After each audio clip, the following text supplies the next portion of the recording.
Big Ten women's basketball looks to capitalize on Caitlin Clark aura. The shadow Caitlin Clark has cast over Big Ten women's basketball has never been more meaningful than it is today, even in the absence of the former University of Iowa superstar. Clark just completed her rookie year in the WNBA, and her impact on the sport was a hot topic of discussion at last week's Big Ten Women's Basketball Media Day in Chicago. Just coming off the year we had in NCAAs and watching the pros, WNBA, I just hope we can take advantage of this opportunity, said Northwestern's veteran head coach, Joe McKeown. We have a great window right now. Our game is so hot. We have great coaches and players, and I think that we have the attention of the fans. Ohio State's Kevin McGuff, the reigning Big Ten Coach of the Year, endorsed that sentiment, one that many feel about the omnipresent Clark influence, collegiately or professionally. It's a great time to be a part of this sport, he said. I'm really happy for our student athletes that they get to experience the crowds, the media exposure, the overall growth of the game. Wisconsin's fourth-year head coach, Marisa Mosley, seconded their opinions on where the sport is and how it is now being viewed and accepted.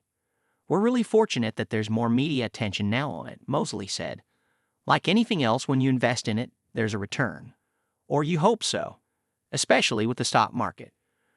She smiled and confirmed her excitement because we have so many men and women and young girls and boys watching and seeing these incredible women doing something they love.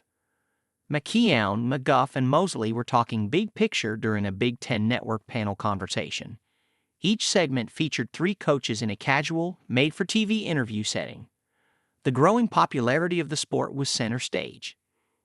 In our city specifically and in our state, they've really gotten behind our program and the sport in general, said McGuff, who led the Buckeyes to a 26-6 record and Big Ten title last year. As big as football is and all these other things going on in Columbus, I can't go a day without being in the city and someone will say, I really love watching your team. I love the sport. With the expanded conference, there were 6 such groupings of 3 head coaches each, a concession to realignment. Nobody seemed to mind, though. The more, the merrier. I felt like last year we had the best conference in women's basketball, and clearly we do this year with the addition of the West Coast teams. McGuff said, there's just a lot of talent. This is McKeown's 42nd year in women's basketball. His associate head coach is Tangela Smith, the 7th player in WNBA history to score 4,000 career points during her 15-year career. We talk a lot about pioneers, he said. We talk to our players about that a lot. Everybody up here is a pioneer and has given their whole professional career to women's basketball. We've all got stories of driving minivans, 15 passengers, stopping at McDonald's. And it was great. On the 8-hour drive back, I felt like I was the luckiest guy in the minivan that day. Hopefully the pioneers and the people that have set the table for what's happening now, I hope this group appreciates them, and I think they do. To this end, Mosley said, there are just a lot of things that have improved. There are women who came before them, and we have the responsibility to make sure we carry that torch. Building the Badgers brick by brick.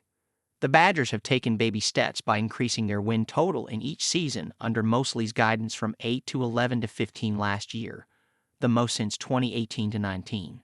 No small feat. She inherited a 5-win team. With 6 conference victories in each of the past 2 seasons, it is the most that the UW has recorded in league play since 2010 to 11. Mosley is the first to say that there's more work to be done. At Media Day, she was accompanied by 2 players. Sarah Williams, the Big Ten's Defensive Player of the Year, a unanimous first-team all-conference pick, and Hal Douglas, a survivor. Big Ten Network moderator Mike Hall wondered how to best describe the progress that has been made thus far in the Badger program and what is expected this season. The progress so far has just been trying to do it, brick by brick, Mosley said. Each year, we knew we wanted to take a step forward. We wanted to continue having an upper trajectory. By the end of the year, we wanted to be playing our best basketball. We were able to do that, and obviously continue to recruit good players so we can build a sustainable roster and win.